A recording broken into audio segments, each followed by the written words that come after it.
tarde, estamos começando mais um podcast do pastor. Eu sou o pastor Marco Antônio, estou aqui com um convidado super especial, o pastor Jameson Araújo dos Santos, mas mais conhecido como pastor James, casado há 14 anos, 2 filhos, um casal de filhos, que bênção, hein, pastor? Você viu? É uma bênção, hein?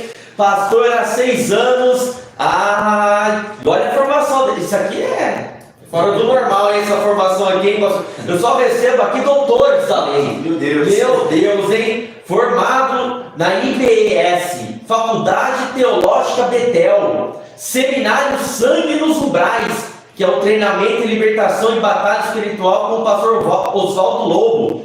Estágio de guerra espiritual, treinamento avançado em batalha espiritual com o pastor Oswaldo Lobo. Seminário Aliança Casais, Universidade da Família, meu Deus. FENATED, curso de dependência química, com ênfase na atuação de conselheiro, terapeuta em dependência química e de monitor e coordenador de clínicas e comunidades terapêuticas. Olha que bênção, hein, pastor? Coordenação na área espiritual, projeta uma nova vida. Então, com tudo isso, começamos o nosso podcast do pastor James. Muito obrigado, é uma honra e um prazer tê-lo aqui conosco no nosso podcast. E a partir desse momento, o podcast é do Senhor. Amém.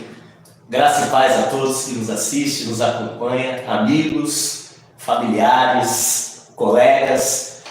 Desde já é uma honra, né, poder estar participando deste projeto muito bonito, né, deste podcast, onde eu creio que edificará a vida de muitas pessoas, né?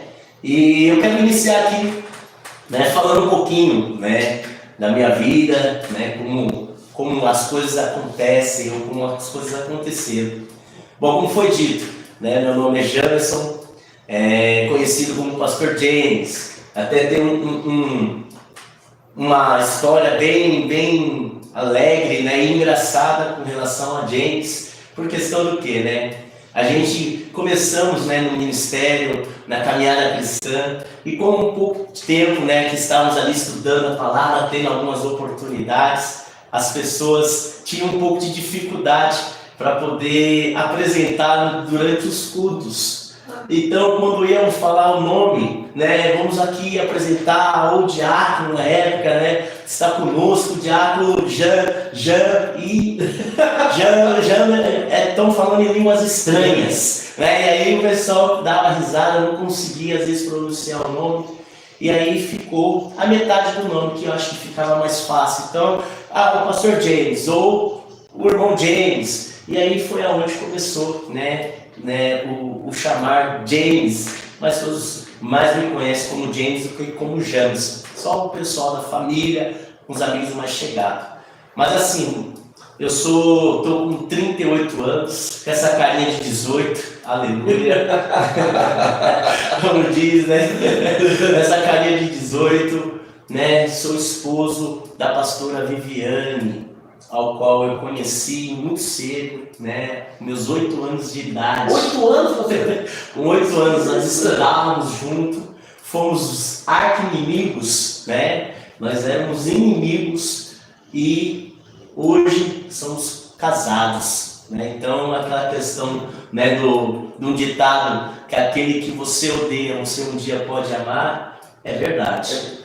O senhor era inimigo da tua esposa? A gente era inimigo porque tivemos um início muito conturbado, né? E por estudar juntos, aí eu gostava muito de, às vezes, visitar o estojo que ela tinha, né?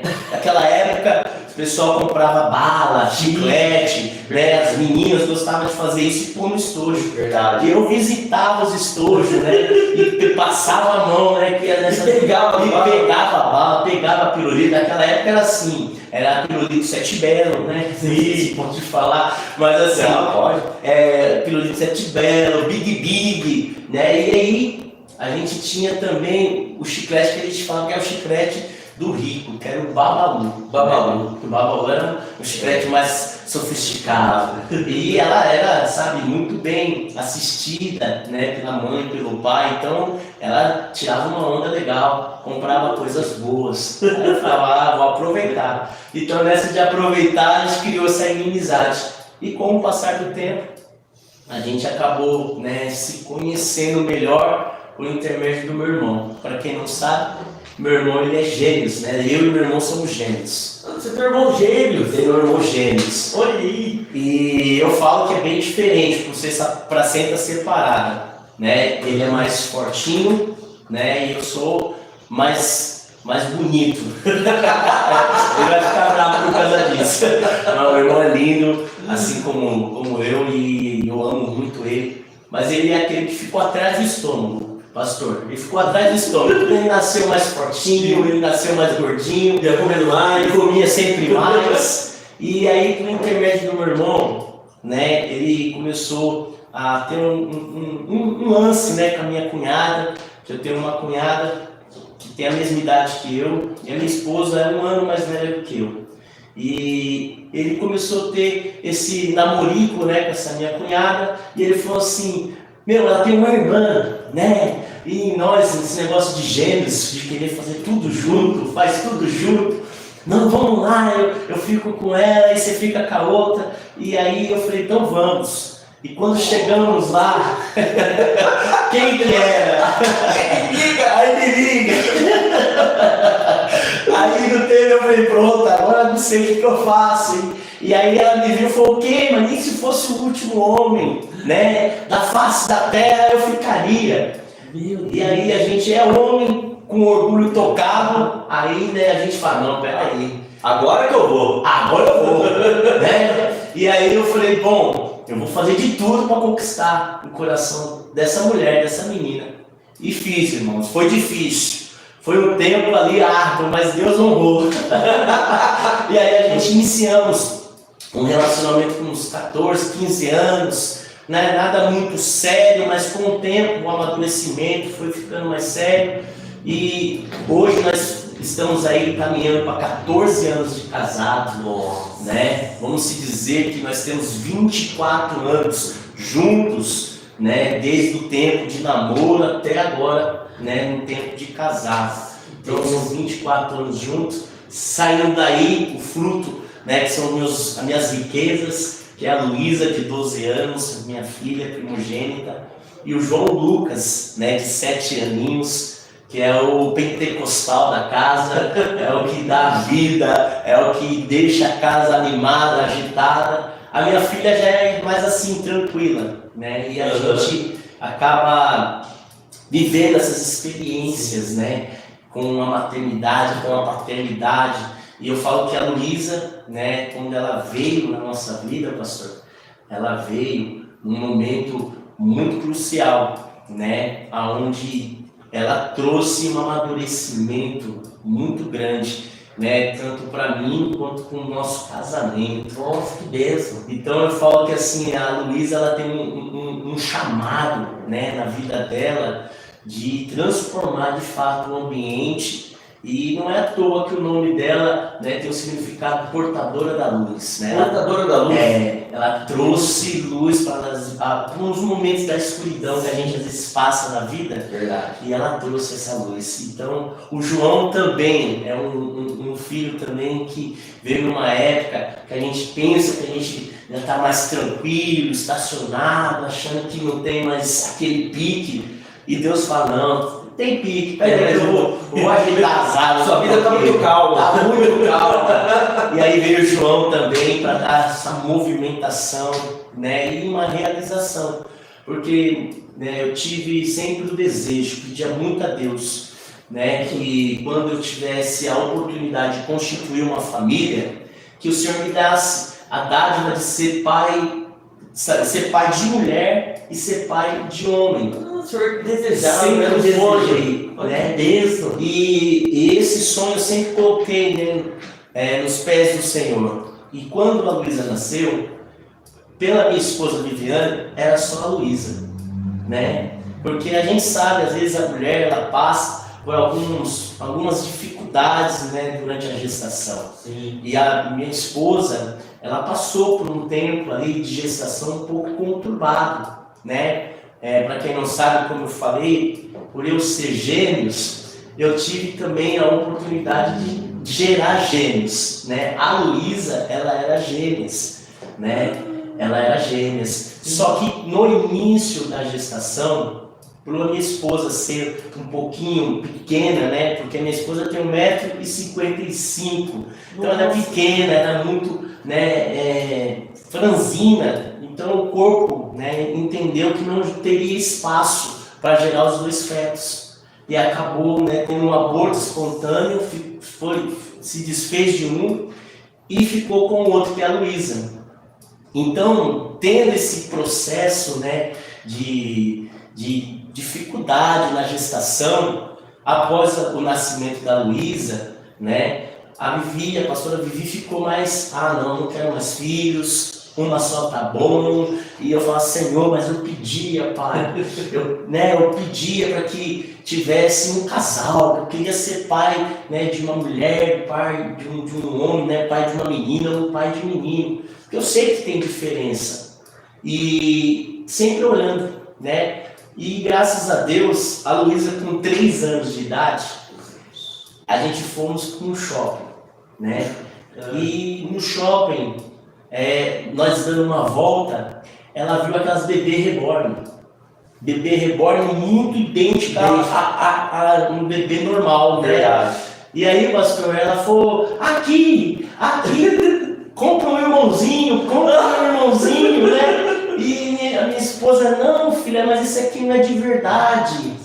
Então, como que a gente faz para ter um de verdade? Porque eu quero ter um irmãozinho. E ali eu falei, olha Deus aí usando a Luísa mais uma vez na terra, né? E eu ali, né, falei, Senhor, fala da boca dessa criança, usa, papai. Aí falou, papai, como é que faz? Compra um irmãozinho. Eu falei, não é comigo, minha linda, é com a sua mãe, né? E aí a minha esposa falou assim, filha, não é o papai nem a mamãe que determina, é o papai do céu. Pede para o papai do céu. E a minha filha sempre teve essa graça de estar dentro da igreja, de ver a importância de uma oração. E a gente viu que a palavra é clara, que a oração de um justo pode muito em seus efeitos. A gente vê que ela chegou em casa, aquela noite, ela dobrou o joelho e orou, papai do céu, obrigado por esse dia, obrigado pelo papá, obrigado pela roupa, mas eu quero irmão. Foi essa oração que ela fez, pastor. Isso. E ela fez essa oração por 2 anos, quase 2 anos, 1 ano e pouquinho. Eu lembro que ela levantou uma madrugada e foi para minha cama, foi para o nosso quarto. E eu, pastor, sou um homem que tem um sono muito pesado, né? Tenho um sono muito pesado e eu dificilmente acordo com facilidade. Então, nesse dia que ela foi no quarto, eu estava sonhando, né? Que eu estava na casa dos meus pais, indo embora para minha casa, e nesse tempo, a minha esposa com a Luísa entrava no carro e eu esperava mais alguém entrar, dando a entender que eu tinha mais um filho ou uma filha, que até então eu não sabia. E eu acordo com ela subindo na cama, coisa que jamais aconteceria, porque eu não tinha esse costume. E aí eu acordei assustado, eu vi ela subindo. Aí eu falei, ô filha, você tá aqui? Ela falou, sim. Isso por logo umas 3 horas, 3h30 da manhã. Aí eu falei assim, o que foi? Ela virou assim, olhou, falou, aqui ó, sabia que tem um neném aqui dentro? Aí eu olhei pra ela e falei assim, verdade? Ela tem um neném aqui dentro, papai. Aí eu já me arrepiei, porque eu acabei de sonhar, né, algo que eu falei, Senhor, será, papai querido? Né, será? E a gente sempre tomando todas as medidas cabíveis para não ter filhos, né? Tanto ela quanto eu. Mas até então sempre havia a esperança, né, de algo acontecer e a permissão de Deus. E quando Deus opera, não tem quem possa, né, me impedir, né? Operando Deus, quem me impedirá, né? E a oração de um justo pode muitas vezes. Eu acordei, eu nem dormi, ela dormiu, ficou tranquila, eu não conseguia dormir, e aí pela manhã eu já levantei, falei, esposa, vamos ali na farmácia comprar um teste. Ela, pra quê? Você tá louco? Eu falei, não, vamos comprar um teste, tentei fazer um meio de campo, e por fim ela nem arrediu ainda, porque ela não queria, não aceitava ali no momento e tal. E eu falei, tudo bem, só com desencargo, eu tive um sonho e Deus fez uma confirmação na boca da nossa filha. Ela de criança, você vai dar ouvido para criança. Irmãos, eu falo, tem criança que fala muito mais verdade do que adulto. Ainda mais quando são usadas por Deus. Pastor, você ter uma ideia, pastor, foi fazer o teste, fez o teste e deu como estava grávida. Bom. Então assim, a gente ficou muito feliz. No começo teve ali um pouco do susto, mas Deus, graças a Deus, ali trouxe algo maravilhoso. Veio João concretizando, né, um pedido, né? Deus, né, permitiu que esse desejo do meu coração acontecesse e ali nós fizemos, né, esse casal e foi bênção. Mas assim, trazendo, né, um pouquinho mais da história, né, a gente éramos de São Paulo, né, pastor? Eu era de São Paulo. São Paulo, nasci, né, em São Caetano do Sul, né, aonde meus pais também são naturais de lá, né, nasceram em São Caetano do Sul. Porém, a gente ficou um tempo na Zona Leste, né, morei um tempo, né, na minha infância na Zona Leste, lá no Parque São Rafael, próximo de São Mateus, né, e foi uma infância muito boa, né. Eu tinha a minha avó, né, que Deus já tenha, morava embaixo, nós morávamos em cima, né. Então a gente tinha muito, né, a questão de uma vida de unidade. Nós morávamos numa casa de 3 cômodos, né, 3 cômodos, né, e dormíamos num quarto, né, todo mundo. Todo mundo? É. Quantas pessoas eram? Éramos eu, meu irmão mais velho, né, meu irmão mais velho, Júnior Josival, leva o nome do meu pai, e esse que é gêmeos comigo. Então era uma beliche, né, onde dormia meu irmão mais velho em cima, e eu e meu irmão que é gêmeos, o Joelmir, aí embaixo. Então era um tempo ali que estava todo no quarto, era um tempo, né, de calor humano, porque quem mora em casa pequena sabe, né, o quanto é isso, saber lidar com as limitações um do outro, né, saber lidar com essa questão de estar muito próximo. E eu me lembro que meu irmão, né, ele tinha um probleminha, né, de urina solta. Quem não tinha, né? Quem nunca fez, né? E aí a minha mãe, ela tinha o hábito de pôr um saco preto embaixo, né, para envolver o chão. Só que não dava muito certo, porque ele mijava e descia tudo pra cima de mim. Então ele se molhava menos fazendo xixi do que eu que não tinha feito, sabe? Então eu saía muito mais molhado do que ele. Nossa. E era toda vez assim. E aí minha mãe sempre falava, né? Põe ele para fazer xixi antes de dormir. Porque tinha vez que dava certo. Punha para fazer xixi antes de dormir e ele não fazia xixi na cama. Mas tinha vez que não tinha jeito. E eu lembro que teve um fato muito engraçado, pastor. Nós estávamos na sala assistindo um filme e ele acabou cochilando. E aí minha mãe falou, acorda ele, faz ele ir no banheiro para fazer xixi, senão ele vai fazer xixi no sofá. E tem coisa que é melhor deixar quieto, né? Não se mexer com quem está quieto, né? Tem um ditado que fala, não mexe com quem está quieto, não cutuca a onça com vara curta. Ele estava dormindo, pastor. Aí chamamos ele, falou, acorda, vai no banheiro fazer xixi. Ele ainda meio sonolento, ele levantou, deu a volta no sofá, achou que estava no banheiro, começou a fazer xixi no sofá. Aí minha mãe, menino, você tá doido, acorda! Quando ele acordou, já tinha feito xixi tudo no sofá, eu falei, pronto, Se não tivesse acordado, não tinha feito. Agora acordou, acabou acontecendo. Ele vai ficar bravo, você tá contando todo ele. Mas ele sabe, eu amo meu irmão demais, né? Todos os meus irmãos, né? A gente ficamos ali até os nossos 7 anos e meio. E aí, com 7 anos e meio, o meu pai, ele comprou um terreno. Meu pai tinha uma caravan, né? Sim, aquelas caravan, aqueles carros que eram enormes. E ele conseguiu dar, né, um terreno e pagar mais uma diferença.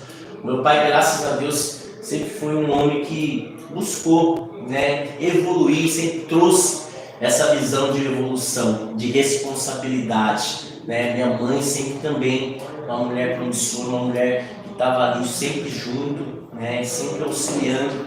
E aí dentro disso a gente aprende, né? Meu pai ele foi, comprou um terreno, construiu uma boa casa, né? E a gente acabou mudando para Santo André, né? No clube de campo. Pessoal, talvez do clube de campo Santo André esteja aí nos assistindo, Deus abençoe. E esse lugar é um lugar que é próximo à Estrada Velha de Santos.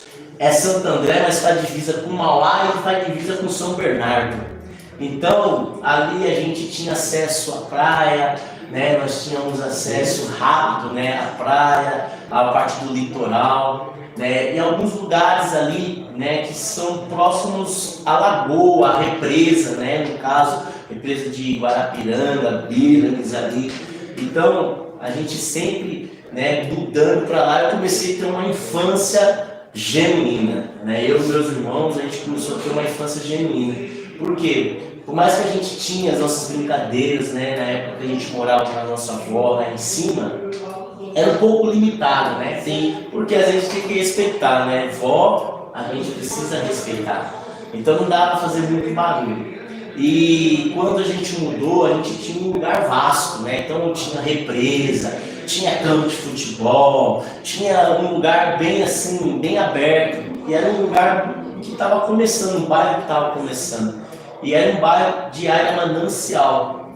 Então é a reserva, então é um lugar onde tem muito mais mato do que civilização. Então eu tive essa vida meia no meio do mato, né? Meia vida de Tarzan. Então nós não tinha tempo, né, de volta, de brincar. A gente tinha hora para sair, para brincar, mas a gente não tinha às vezes hora para voltar. Era uma época boa de infância, que hoje a gente vê que faz muita falta. Né? A gente só voltava quando dava fome, que aí não tinha jeito. Se a gente não achasse algum lugar para comer, a gente tinha que voltar para casa, porque senão a gente continuava aonde nós estávamos. Ou quando escurecia muito mesmo, aí falava, não dá mais para ficar brincando na rua, tem que voltar porque está escuro. Então foi um lugar que a gente brincou muito, né? Na minha infância. A gente aproveitamos demais, né? Eu e meus irmãos, a gente aproveitava muito, né? Mais o que é gêmeos comigo, por questão, né? Idade, né? Também. A idade. E o meu irmão mais velho, ele acabou indo, né? Com essa mudança, ele acabou indo morar com os meus avós de São Caetano, que já é por parte da minha mãe. Sim. Nós quando morávamos no quintal dos meus avós por parte do meu pai. E quando mudou, né? Para onde nós estávamos morando em Santo André, por ser um bairro que estava iniciando, a escola ia só a primeira a quarta série.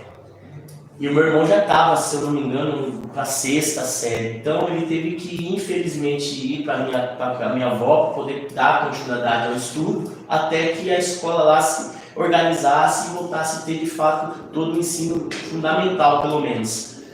E aí ele acabou indo só para ficar 2 anos e ficou um bom tempo lá, né, meu irmão, morando com os meus avós. Então era mais eu e meu irmão, né, gêmeos pela idade, pela parceria. Então a gente vivia muito assim, aventura.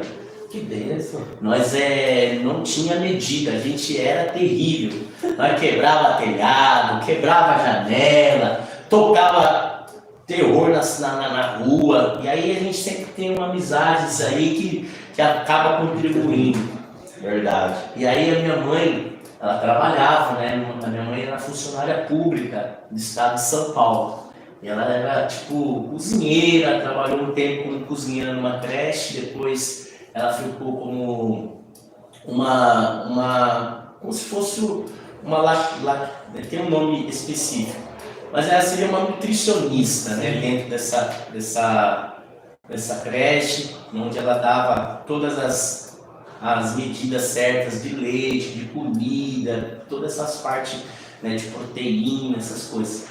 Então, a minha mãe saía para trabalhar e ela ensinava muito a gente, né, a cuidar da casa. Né? Minha mãe ensinou a gente a lavar roupa, ensinou a gente a arrumar uma casa, a cozinhar. Sério? Né? Quantos anos o senhor tinha? Nessa época, a gente já estava com uns 9 para 10 anos. Já sabia cozinhar, Já já sabia. sabia limpar a casa, passar roupa. Já sabia tudo Feliz a sua isso. esposa. Ela tá assistindo, eu creio que ela deve estar aí muito feliz, porque tem hora que ela fala, amor, vai pra cozinha fazer aquela comidinha, né? Aquele cafezinho. E assim, a minha mãe ela ensinava e ela cobrava, né? Ela era aquela pessoa perfeccionista. Ela saia para trabalhar, vocês vão para a escola, mas não deixe de fazer os afazeres de casa. Então ela dividia certinho. Você hoje vai tomar conta daqui da cozinha, da sala, do banheiro, você vai cuidar dessa parte. Você cuida dos quartos, vai cuidar da parte de fora. E quando ela chegava, ela fazia a supervisão do serviço. E se não tivesse bom? Aí a chibata comia. O cajado comia. A Bíblia fala que a correção é com o cajado e vara, né? Então, fala isso para os jovens de hoje fazer. Se fazer, a gente ainda corre o risco de estar sendo preso. Mas eu falo que foi isso que fez ser o homem que eu sou hoje, né? Hoje, graças a Deus, graças à minha mãe, a cobrança do meu pai também, ele chegava junto, né? E não discordava, né, dessa atitude da minha mãe, muito pelo contrário, ele apoiava também, veio com essa, né, com essa criação. Então, eu lembro que muitas das vezes a gente esquecia, ou dava aquela garimbada assim, né, no serviço para poder brincar. E na onde eu morava tinha um campo, né, muito grande de futebol, e a gente adorava ir para o campo brincar. E minha mãe vinha do serviço e ela supervisionava. Quando ela via que a coisa não estava legal, no quintal de casa tinha um pé de eucalipto, dava umas varas boas. Quando ventava, então, aqui o chão forrava da vara. Ela vinha, chamava a gente, falava assim, viu, tá aqui algumas coisas erradas para fazer. Então a gente já tem uma conversa. Vai lá fora, escolhe a vara e traz. A gente tinha que escolher a vara que nós ia apoiar. Sério? Aí eu pegava as mais frágeis, né? Então que batesse, quebrasse, já resolvia. Mas eu apoiava o dobro.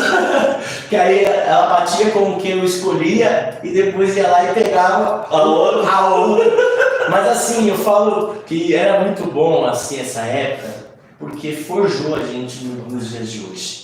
Né? Hoje eu vejo que a minha avó dizia que pisada de galinha não mata pintinho. Pisada de galinha não mata pintinho. Não mata pintinho. Tem hora que a gente precisa tomar algumas pisas da nossa mãe pra gente crescer, pra gente aprender. E a gente sabe que toda pisa de uma mãe não é pra morte. Não é para uma perda, é para um ganho, para um ensino, é para um crescimento. Eu sou grato, né, por cada surra que a gente já teve, eu e meu irmão. Graças a Deus na minha família ninguém assim, se perdeu, né? Como homens estamos aí de pé e a gente sabe que foi graças a essa criação. Verdade. Então eu acredito que a gente perde um pouquinho na sociedade hoje por estar deixando muito livre. Não sou apoiador do espancamento, entenda, não estou dizendo do espancar, mas o corrigir, isso é até bíblico. Né? Se nós amamos alguém, a gente precisa corrigir, porque a gente não vai deixar ele por um caminho de perdição. Eu amo, mas eu não posso me impor, mas está vendo que a pessoa está indo por um caminho de perdição. Né? Então, se você ama, corrige. Né? Minha mãe, graças a Deus, nem um tapa que ela me deu foi sem um propósito. tudo teve um propósito. Ela não punha a mão né? E assim, a gente falando isso, quero deixar claro, minha mãe me deu muito amor, viu? Não só batia não, Ela que corrigia, né? Era uma correção, né? Sim, e a correção é necessária para quem a gente ama, né? Eu tive muito amor, tanto da minha mãe quanto do meu pai. Até isso que eu ia perguntar, como é que foi o seu relacionamento com seu pai, com sua mãe? Como é que era? O nosso relacionamento sempre foi muito de cumplicidade, né? Minha mãe sempre muito parceira, meu pai, né, um pouco ausente pela profissão, sim, mas quando chegava em casa era só ele, né? A gente, graças a Deus, não tem o que questionar com relação à atenção que meu pai dava pra gente na infância. E aí a gente vai crescendo, vai virando adolescente. Aí a gente, né, de vez de se tornar um adolescente, vira aborrecente, aí já não gosta de beijo, não gosta de abraço. E a minha família, ela veio de uma criação da bênção, né? Bênção mãe, bênção pai, bênção avó, bênção tia. Sim. E eu lembro que uma vez eu perguntei para minha avó, por que a gente pede bênção? Isso é bom, isso vai explicar. E aí a minha avó falou assim, por que não pedir a bênção? Aí eu não entendi, vó. Ela falou assim, filho, não tem coisa melhor do que você ouvir, Deus te abençoe. Porque a gente sabe o que é a preciosidade de uma bênção de Deus na nossa vida. Então, quando a gente tem a ciência de que as palavras, ela têm poder, a palavra de Deus diz que a palavra liberada, ela não volta vazia, mas ela faz o que lhe apraz. Então eu entendo que quando você fala que Deus te abençoe, a palavra que está sendo liberada, ela não vai voltar vazia. E que as bênçãos de fato do Senhor, elas vão se manifestar de uma forma poderosa, né? Verdade. Pelo poder da palavra a gente foi liberado. Sim. Então, eu aprendi assim, eu ouvi isso, eu falei, amém. Então eu não deixava de ir para lugar nenhum sem antes, benção avó, tô indo, benção mãe. Ou quando a gente chegava. Então a gente veio, né, nessa criação. Então a gente sempre teve um bom relacionamento com minha mãe, com meu pai. Depois a gente vai crescendo, a gente quer cortar isso. E você já era uma família cristã, já era da igreja ou não? Então, pastor, não. A gente serviu a um outro ministério, né, uma outra denominação. Sim. Né? E aos meus 9 para 10 anos, que a minha mãe se converteu, né, ao cristianismo. E aí a gente começou a viver uma mudança diferente. Mas não que a gente não tivesse o contato com o Evangelho. Sim. O Evangelho ele veio pelo meu avô. Meu avô foi o pioneiro, né?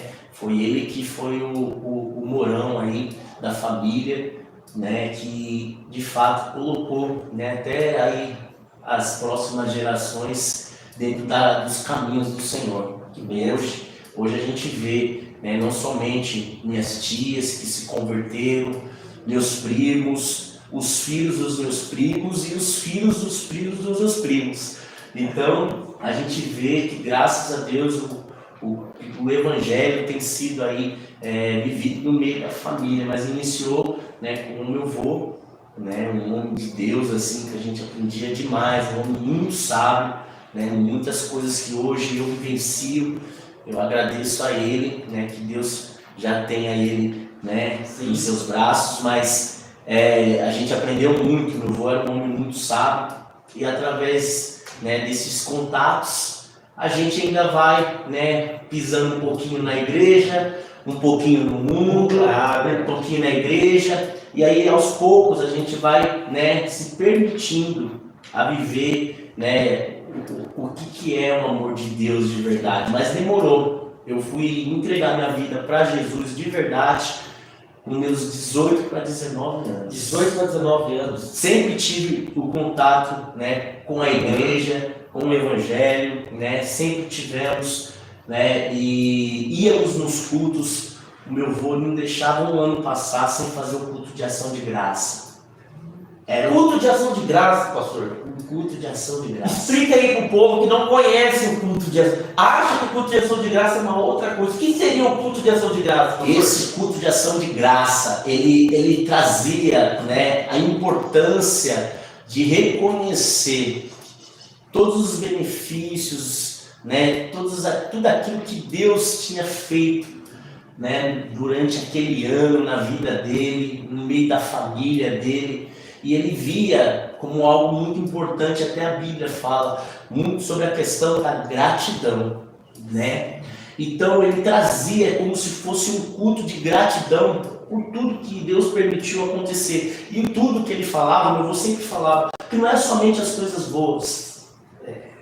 Ele falava também das coisas difíceis e ruins, que às vezes Deus permitia acontecer, mas que ele tinha a convicção, né, de que tudo contribuía para o bem daqueles que amavam a Deus e seguia segundo o seu propósito, servia segundo o seu propósito, que até mesmo nos dias maus, né, nos dias ruins, ele falava que era essencial para o crescimento e amadurecimento. Verdade. E ele era grato por isso. Então ele trazia este culto e toda a família era convidada, independente da crença, do credo que tinha, que seguia, eram convidados. Então minha avó fazia um banquete.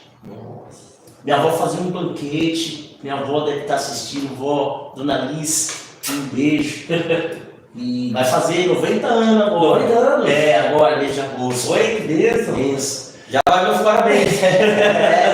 E minha avó fazia um banquete, minha avó fazia a empadinha, que era a especialidade dela, né? A empadinha, o roncobole de doce de leite, e dentre outras coisas que ela fazia. Então, né, muitas pessoas acabavam vindo com a finalidade de encher a barriga, mas acabava sendo enchido pelo Espírito, pela palavra, porque a coisa era forte. Pastor, se não colocasse, jogasse água, não puxasse o freio, virava vigília. Olha que bênção. Era um mover de Deus, os cultos. Ali eu comecei de fato a entender algumas coisas de Deus. E foi ali que eu tive de fato uma experiência com Deus, um culto de ação de graça. E ali eu falei, poxa, a minha vida não pode ser uma vida descoberta. A gente pensa que a gente tem uma proteção própria nossa, da autossuficiência, mas a gente começa a visualizar que Deus ele traz essa proteção, que se não for por Ele, a gente não levanta no dia de hoje, a gente não faz nada. E ali eu comecei a ver algumas coisas, eu comecei a ter os meus olhos abertos. E eu tive uma experiência, né? Essa experiência me levou de verdade a me converter. Eu tive um pai de um amigo que é pastor Daniel, pai do Anderson, conhecido como Pinho. Eu e meu irmão estávamos indo a trabalho, dentro de um ônibus, e este pastor começou a evangelizar a gente. E a gente sempre ouvia essas conversas, né, nos cultos de ação de graça do meu avô, a gente via algumas coisas acontecendo, tinha acesso, mas a gente não queria viver isso. Verdade. E aí, pastor, o que acontece? Dentro desse acontecimento, esse homem começou a ser usado por Deus, falando as coisas da palavra, e eu, meu irmão, já estava meio, sabe, de cabeça quente, meio de saco cheio, falou, não, esse homem falando de igreja, de Bíblia, toda hora, vamos descer, vamos sair do ônibus, vamos descer no próximo ponto.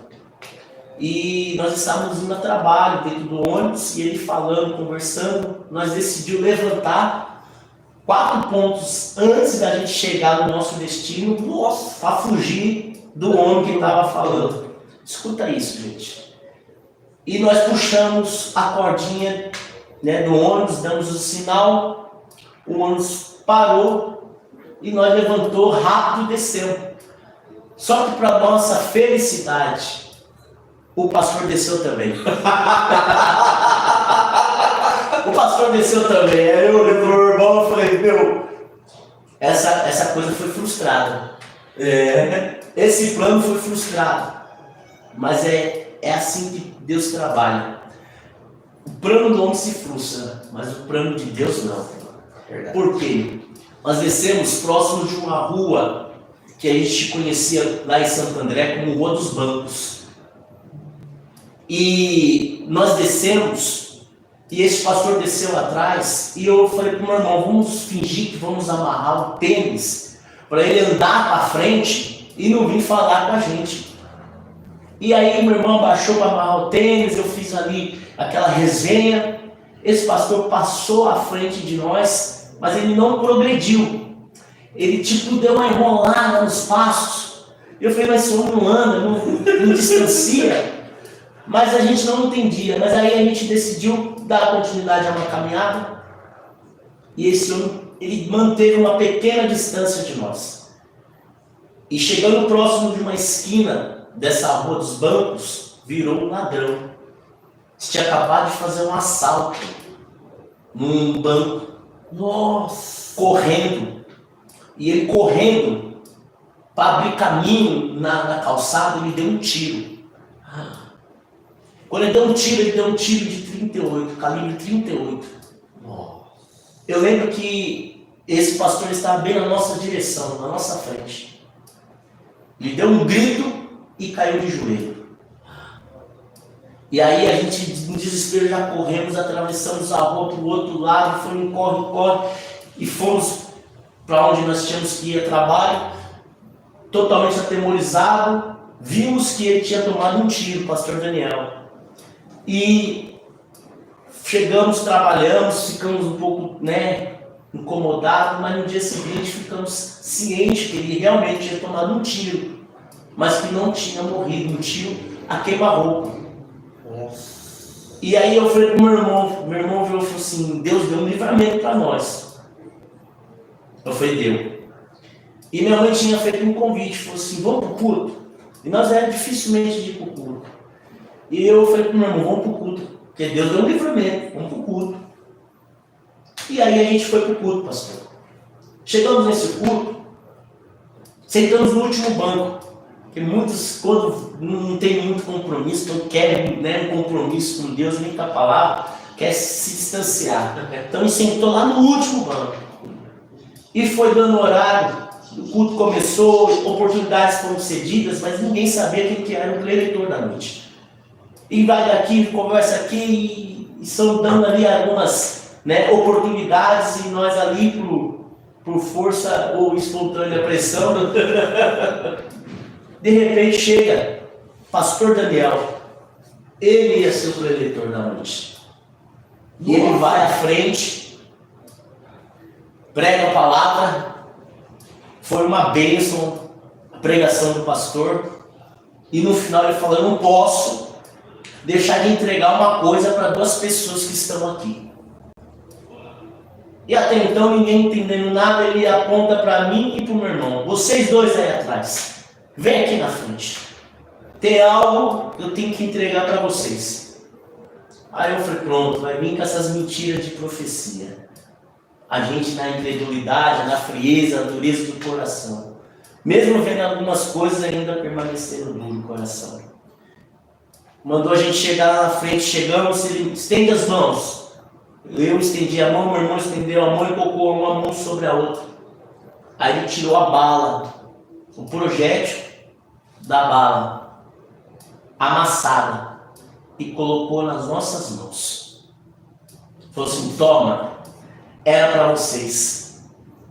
Aquele dia eu estava indo a trabalho e Deus falou assim, pega este ônibus que eu vou te usar. Tem duas almas que você precisa tomar de conta. E ele pegou o ônibus justamente que eu e meu irmão estávamos. E Deus falou, são eles. Eles precisam de que você guarde a vida deles. Quando nós descemos achando que ia fugir dele, e de fato queríamos, Deus mandou, desce atrás. Ou seja, já tinha uma ordem da parte de Deus. Quando a gente achou que a gente parando ia fazer com que ele ficasse à frente, achando que era um plano nosso, já era um plano de Deus. Porque ele seria o escudo de uma coisa que eu e meu irmão não ia suportar. Foi um tiro de 38 a queima-roupa. O médico falou que foi meia tonelada que ele recebeu no peito. Aqui, ó. Nossa! A bala não atravessou. Não atravessou? A bala bateu na barriga dele, próximo do estômago, e não atravessou. E aí a gente vê, ali eu falei, aí tem diferença de quem tem uma vida e a proteção de Deus. E daqueles que não têm, porque nós não estávamos entregues à proteção de Deus. Por mais que a minha mãe orasse, a gente sabia que a gente, da nossa vontade, não estávamos entregues. E ali a gente viu algo sobrenatural. Eu falei assim, meu Deus. Ali eu já comecei a chorar e ali eu falei, não, eu quero essa proteção, eu quero ser como este homem, de tomar um tiro e não morrer. Amém? Aí eu falei assim, Senhor. E ali foi quando eu de fato me converti. Eu e meu irmão começamos. Nesse tempo a gente iniciou juntos quase. E tivemos a oportunidade, eu, né, já com a minha esposa, na época namorando ainda, de tomar frente de um ministério de adolescentes, né, a mocidade. Aí foi quando começamos o nosso ministério, né? Sim. E aí começamos cuidando de adolescentes, de jovens, na Assembleia de Deus, de Vila Alzira, lá em Santo André, Madureira. E tivemos essa oportunidade, essa honra, que aí a gente aprendeu demais, né? Com os pastores, que na época foi nosso pastor, teve o pastor Ronaldo, logo após o pastor Márcio, depois o pastor João, mas passou alguns pastores, mas todos, graças a Deus, muito bem instruídos, né, e sempre nos incentivando, né, dentro do ministério.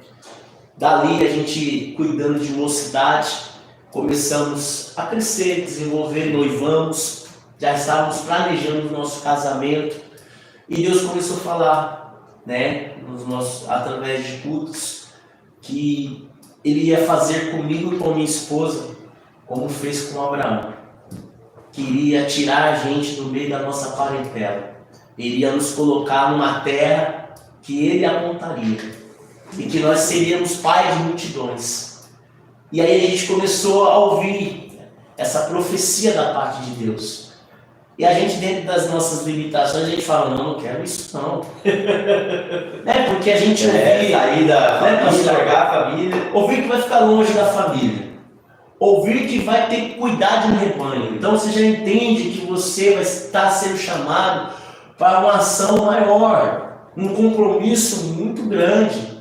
Né? E aí a gente começa a se autoanalisar e ver que a gente não é capaz. A gente fala, como que eu vou cuidar de um rebanho com tantos defeitos, tantas limitações? Verdade. Né? Mas uma coisa que eu aprendi nesse tempo, pastor, é que Deus, Ele não procura as pessoas com dons, as pessoas com talento, as pessoas capacitadas. Né? Porque a gente olha e a gente vê essa falta de capacidade mesmo. E a gente vê e acha que é uma limitação. E não é. A maior limitação da ação de Deus na nossa vida é a disponibilidade. Você pode não ter a capacidade, mas se você tiver um coração disponível, aquele que te chama te capacita. Verdade. Então a gente tinha um coração para a obra, nós tínhamos a disposição para a obra. E foi aonde, pela misericórdia do Senhor, a gente começamos a trabalhar um pouquinho em nós acerca disso. E quando a gente se casamos, foi uma das profecias que foi liberada. Que quando nos tornássemos um só corpo, Deus ele viria com a promessa dele sobre as nossas vidas. Nossa. Nós nos casamos, passaram-se algum tempo, nós começamos novamente a ouvir essa profecia de uma forma mais intensa. E nesse tempo eu já vinha, né, me estudando, porque graças a Deus, né, o Ministério da Assembleia de Deus, eles trabalham muito com a questão do obreiro ser capacitado, né, ter um preparo. Porque a Bíblia diz para a gente buscar o conhecimento, né? Isso. E aí, ali já começamos o estudo básico de teologia, né? Então, para você se separar do cooperador, ao obreiro da casa, precisava saber manusear bem a palavra, e isso é bíblico. Então, fomos atrás.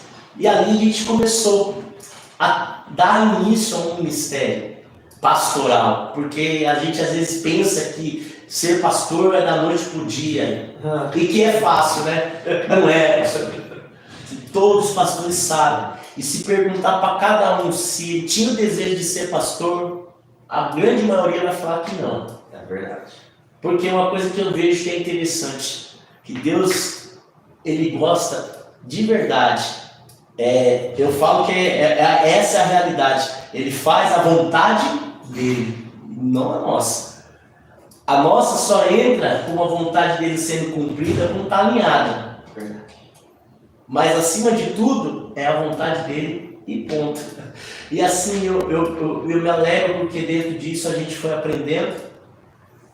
Minha cunhada namorava um rapaz do interior, aqui em Nova Odessa, e ela casou com ele, veio morar para cá. E a gente teve muitos contatos através dela morando aqui com a cidade.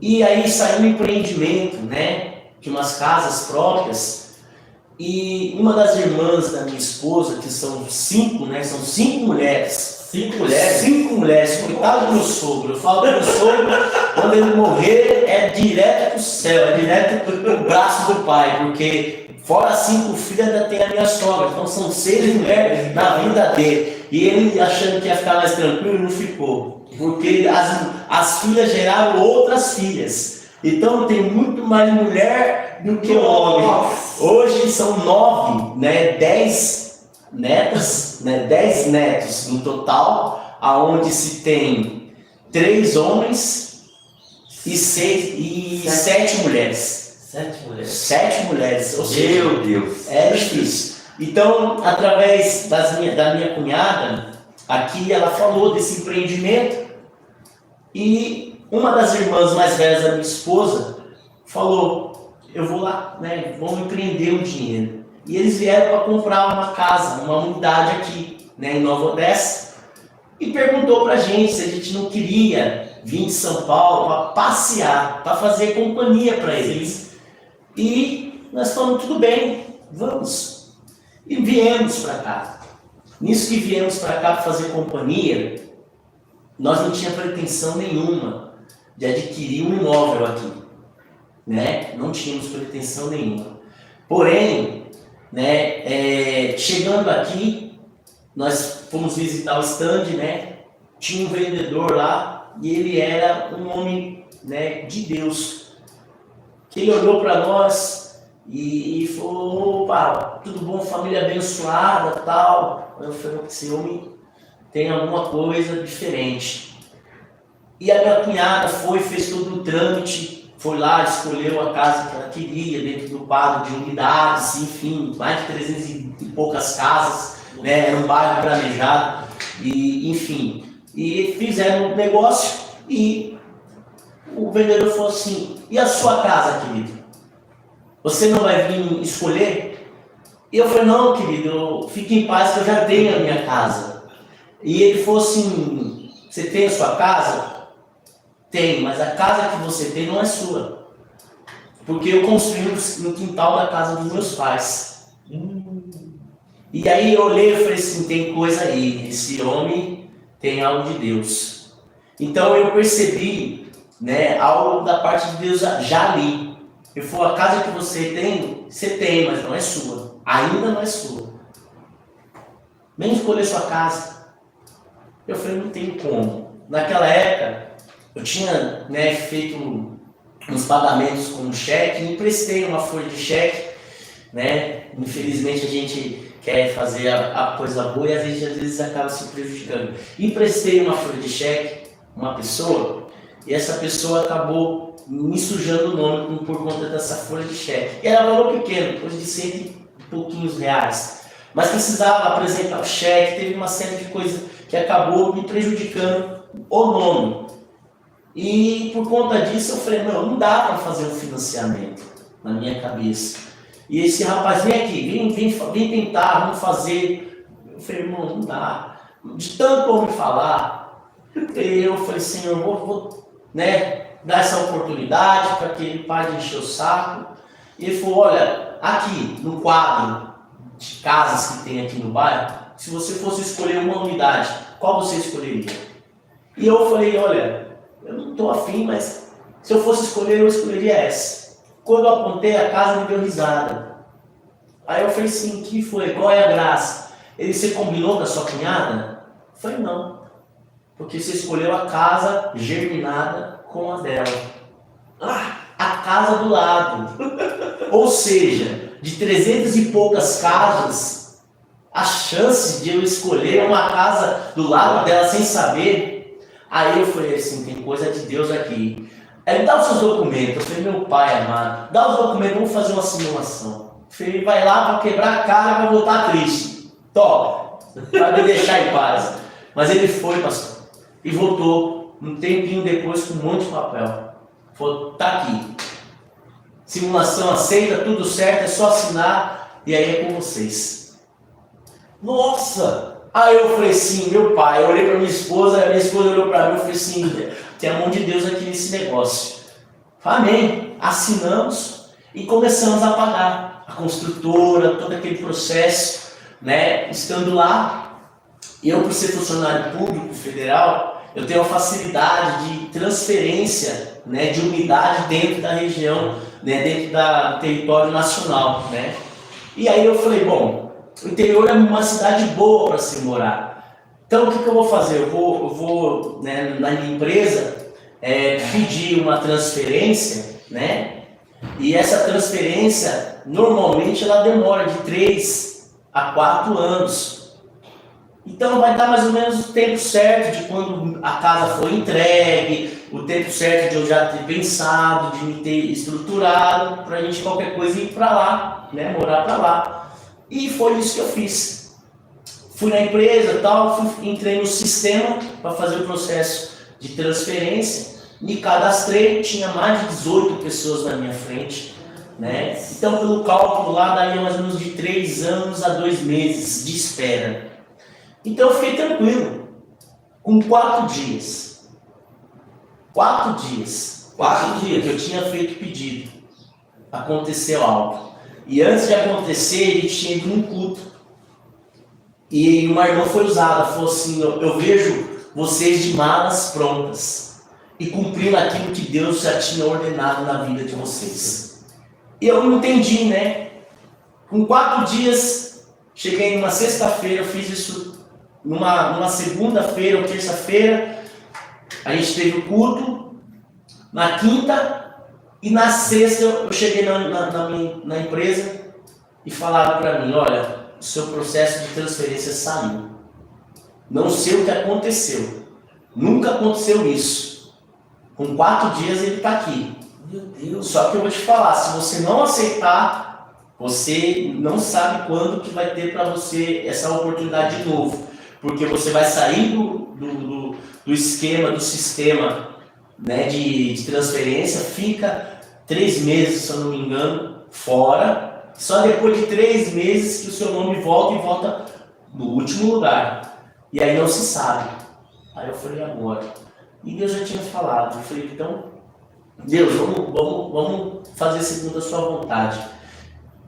Eu vou aceitar, vou para o interior, alugo um cantinho, deixo minha esposa, a minha filha era recém-nascida ainda, a Luísa tinha 6 meses, e eu falei, eu fico por aqui, em São Paulo, eu fico lá até as coisas se ajeitarem, depois eu trago a minha esposa. E aí a minha esposa falou assim, você vai para o interior e eu vou com você. Eu falei, mas lá é tudo novo, a gente não sabe como vai ser, Aqui em São Paulo a casa é própria, nós não temos conta, a conta que basicamente a gente tem é o que a gente paga da casa lá, Então indo para lá vai ter não só a questão da casa, mas do aluguel, Então vai ser muito mais difícil, E a gente cria muitas barreiras, Principalmente quando a gente vai viver o novo. Só que uma coisa que a gente entende, que o Deus que aponta um propósito, Ele não abandona a gente no meio do processo. Nesse tempo, veio uma férias minha. E, graças a Deus, veio um dinheiro bom de férias. E aí a minha esposa falou, eu casei para estar junto com você. E eu fiz um voto diante de Deus e da igreja, que seria na alegria e na tristeza, na saúde ou na doença, na riqueza ou na pobreza. Ela falou assim, meu nego, nem que for para a gente beber água, comer pão, eu não me importo, eu estando com você. Nossa. Aí eu falei, amém. Isso me encorajou. Então aí a gente veio de mudança, mudamos para cá. E pastor, passamos uma luta, porque não foi fácil. Chegamos aqui no interior e a gente não conhecia ninguém, só tinha uma cunhada que morava aqui. Então a gente sabe que quando a gente chega em determinados lugares, por mais que as outras pessoas já conhecem, né, nos ajuda, a gente não quer ser empecilho, a gente não quer ser incômodo. Tinha minha cunhada, meu cunhado, são bênção de Deus, mas a gente não queria, né, ficar incomodando. Nos ajudou muito, né, no começo principalmente, mas a gente começa a perceber que começa, sabe, às vezes incomodar, por mais que a pessoa não diga isso, por mais que a pessoa não acha, mas a gente acaba achando. É verdade. E aí a gente teve uma dificuldade muito grande de adaptação, de achar uma igreja para congregar. Então foi um tempo muito difícil, porque a gente era muito ativo na obra. Então não achava um lugar, não se identificava. Aí começou a se esfriar, pastor, passamos uma prova. Sério? O céu virou de bronze, parece que toda a oração que fazíamos subia. As coisas não aconteciam. E aí a gente começou a passar uma luta. Eu lembro que eu saía da minha casa para ir para o meu serviço. Eu tinha que caminhar 2 horas. 2 horas de caminhada. E para chegar no serviço, o meu serviço era de entregar na rua. Era mais 16 km de caminhada. Era 4 horas de pernada. Nossa. Então, eu andava por dia 40 quilômetros. 40 quilômetros. Esse está sempre isso. E assim, foi uma época que eu falei muito para Deus, eu questionei muito, falei, Senhor, que chamado é esse, que lugar é esse que o Senhor me trouxe? Muitas vezes a gente não entende, né? A gente Não. Deus manda fazer uma coisa, agora vai dar tudo certo, vai ser uma Deus está comigo. Mas a hora que chega, começa a dar um problema. E se desiste? E se desanima, pastor? Se desanima, se desiste, abre mão do melhor que Deus tem. É um processo. Que precisa. E as pessoas não entendem que existe um processo. Para tudo tem um processo. Somente para as coisas de Deus a gente precisa entender, né? E eu percebi que dentro desse tempo, foi um tempo mais difícil que eu passei, mas o tempo que eu tive mais a certeza da ação de Deus. Porque Deus ele se movia de uma forma muito sutil em tudo. E eu ia andando daqui lá, chorando, orando, discutindo com Deus. Eu discutia. Nossa, sério? Eu olhava e falava, esse cara é louco. Eu falava, o que o senhor fez? Eu vim pra cá. Qual que é a finalidade? Eu não entendi. Eu vejo, nem igreja eu tô indo, eu falava. Sim. Não consigo ir para uma congregação, não consigo. E sabia aquele questionamento. E Deus ele vai permitindo, né? Eu falo que Deus ele permite o tempo do choro para a gente poder valorizar o tempo do riso. Forte, hein? Deus permite o tempo do choro para Para valorizar o tempo do riso. riso. Porque tem muita gente sorrindo, não dando valor porque não passou pelo tempo do choro. Verdade. Então eu percebi que tudo aquilo que Deus ele faz e que ele permite na nossa vida é que se permeie por muito tempo, para que permaneça por muito tempo. Por isso que ele nunca vai começar com as coisas boas. Ele nunca vai permitir o tempo bom. Ele nunca vai entregar o muito. Porque ele não vai contradizer a tua palavra, que diz o quê? Sendo fiel no pouco, no muito ele nos coloca. E quem tem o muito sabe dar valor pro pouco. Se passou por esse processo, a pessoa acaba dando valor por muito. É o que a gente percebe e o que eu carrego, que numa subida de uma montanha, o valor maior não é chegar no topo, mas é valorizar o processo da subida, porque é ele que te fortaleceu e te levou a conquistar o topo. Tem gente que quer estar no topo, mas não quer passar pelo processo, né? Deu a tela aí, ó. Cadê? Fique em paz. Fique em paz. Não, esse é meu. Não é, então. Mas amém. Então, Amém. a gente vê, né, que tudo tem um propósito. A gente foi preparado, não, né, com os dias bons. Foi chorando, foi sofrendo. A gente vê que Deus, pastor, não trabalha já abençoando todo mundo na Bíblia. Você pode, qualquer pessoa da Bíblia passou por dificuldade. Sim. Não tem, pastor. Não tem. Você vê uma pessoa que está com Deus e Deus. Abraão teve que largar todo mundo como o senhor largou. Sim. Esperou 25 anos para a promessa chegar. O tempo da espera não é fácil. O senhor entendeu? Para conquistar a terra prometida que Deus prometeu a Abraão, Deus mostrou em sonhos para Abraão no capítulo 15, Sim. que ele não tinha nem filho. A descendência dele seria escravizada por 430 anos. Que não é pouco. São 430 anos. Só isso, e Deus é bom. E o tempo todo. Não, Deus é bom. Só porque o pecado dos amorreus não tinha chegado no topo ainda. Ele deu 400 anos, os amorreus se converterem aí. Deu essa possibilidade, essa chance, né? E ainda levou daí para... Como é que esse povo ia ser escravo? Alguém tinha que ir para uma outra nação. Ele mandou José. E aí você vê o processo também de José. O processo de José, a gente aprende também, dentro daquilo que a gente está falando. Deus dá sonho para ele, de um sonho revelador, de governo, de lugar de destaque, né? Aonde você vai ver fechos se dobrando diante do dele, né? A gente vai perceber que no momento que ele sonha, até o acontecimento, Deus ele permite o quê? Um processo. Verdade. Valorizando o pouco. A gente vê que o propósito de Deus era fazer ele um governador. Mas antes de ele governar uma nação, Deus ele permitiu ele governar pequenas coisas. Ele começou governando primeiro numa casa. Depois ele começou governando numa prisão. Para depois ele começar a governar uma nação. Deus não quer ninguém sem experiência e sem bagagem de processo. Porque o que dá autoridade na nossa vida é a vivência que Deus permite a gente passar. Forte. E aí é onde a gente vê hoje, né, a nação querendo um resultado, mas sem respeitar o processo. E a gente precisa entender, né? Eu vejo alguns atletas, né, de atletismo, eles treinam anos para correr segundos.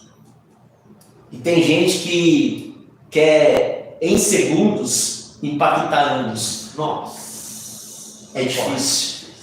Então a gente precisa respeitar o processo, respeitar o pouco, porque é o pouco que te prepara para o muito. E aí eu vim disso, né? Nessa dificuldade, nessa luta, Deus aponta um lugar, né, para a gente começar a congregar, né, aonde a gente foi acolhido na Batista, né, na Vitória, ali na cidade de São Jorge, bairro São Jorge, né, em Nova Odessa. Ficamos ali 1 ano e 2 meses, né, e ali Deus ele me permitiu ficar no azeite.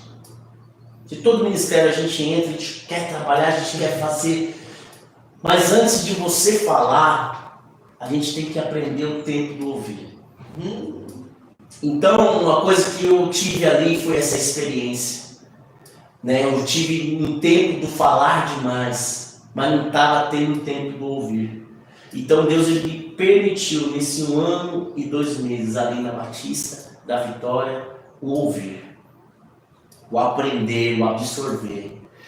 Ali eu tive esse tempo até a hora que Deus falou: pronto, você já ouviu o suficiente, agora vamos começar a falar novamente. Dali eu ingressei, né, na Família da Fé, né, de Nova Odessa, ministério que me acolheu, me abraçou, o pastor Moisés Lima, pastor Andrés. Iniciamos um trabalho também com jovens, e ali Deus foi trabalhando e lapidando, com muitas lutas.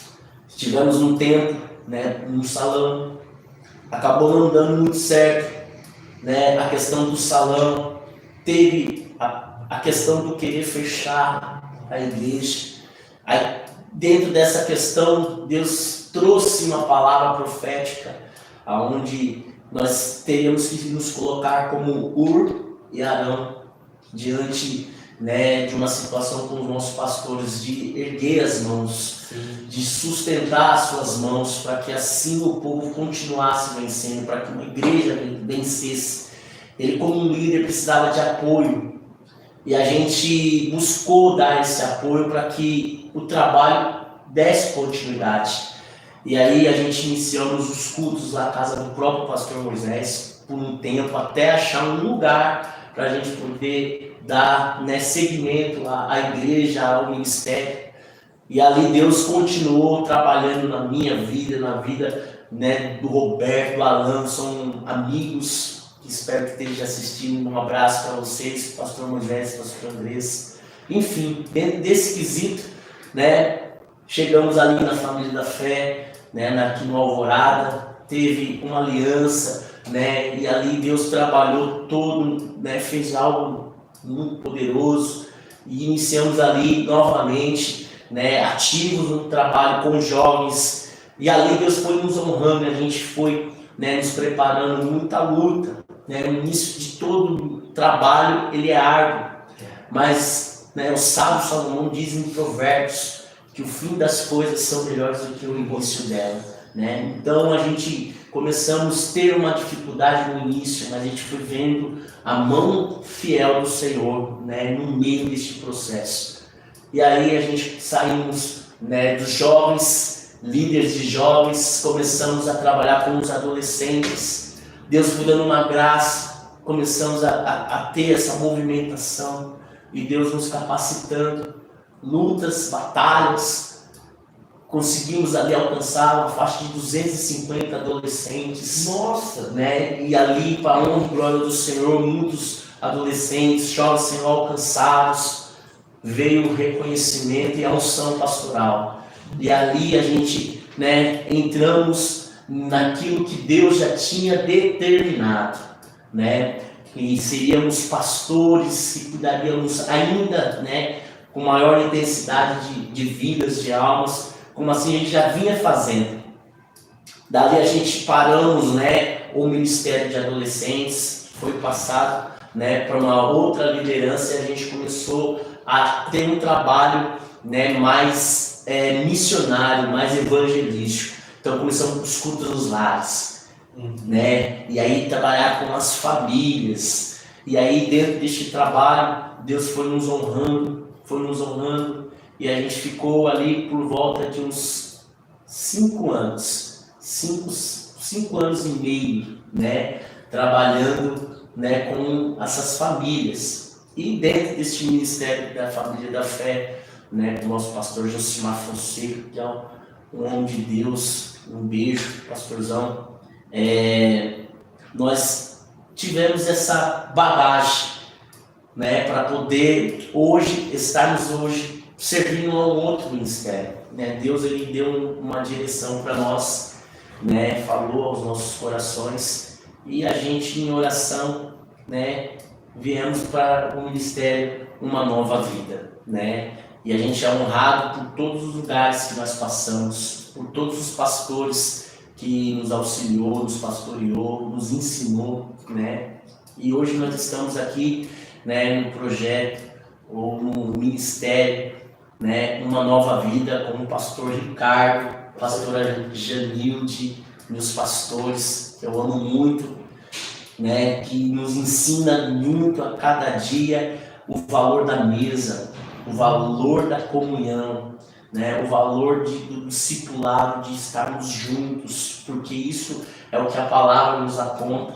E a gente sabe que a dificuldade é para todos. Sim. Mas quando nós temos uma companhia, quando a gente tem um ao outro, a Bíblia fala que nós não devemos estar sozinhos, mas que nós devemos andar em dois, porque se caso um cair, o outro levanta.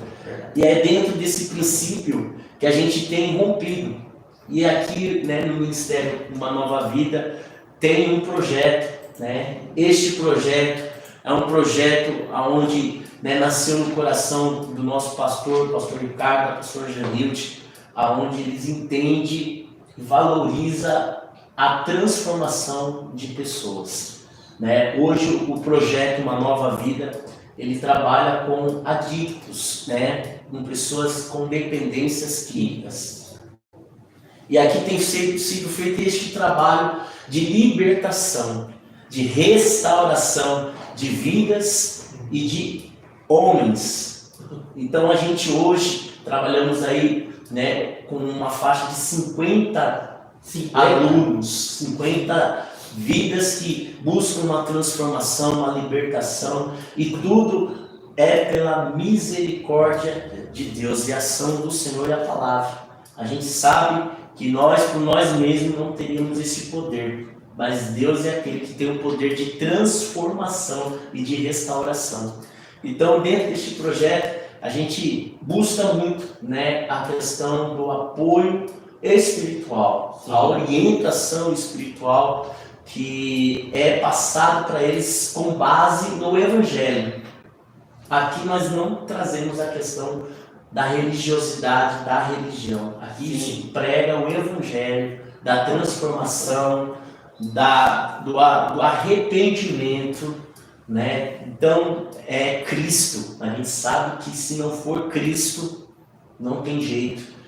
E aí a gente tem muito trabalho aqui com o pessoal, e é nisso que o nosso coração tem ardido, a gente tem servido, a gente tem vivido algumas transformações aqui, pastor. E pastor, nossa, é uma coisa muito top de trabalhar com pessoas que dependem, que você está tirando uma pessoa que está ali nas drogas, né? Na garra do inimigo. Quantas mães né, a gente já não viu na igreja, eu fiz várias rádios, ligando lá, meu filho está na dependência química, pastor, e sofrendo, porque às vezes já tinha até um casal que o marido saía às 6 da tarde e voltava depois de 2, 3 dias. Ele não podia receber, ele ia gastar tudo nas drogas. Deus tem misericórdia. Essa mulher uma vez chegou aí no lugar onde vende, né? Eu esqueci o nome lá. Isso, na Biqueira. E o marido dela estava lá, ela teve que ir lá, tirar de lá.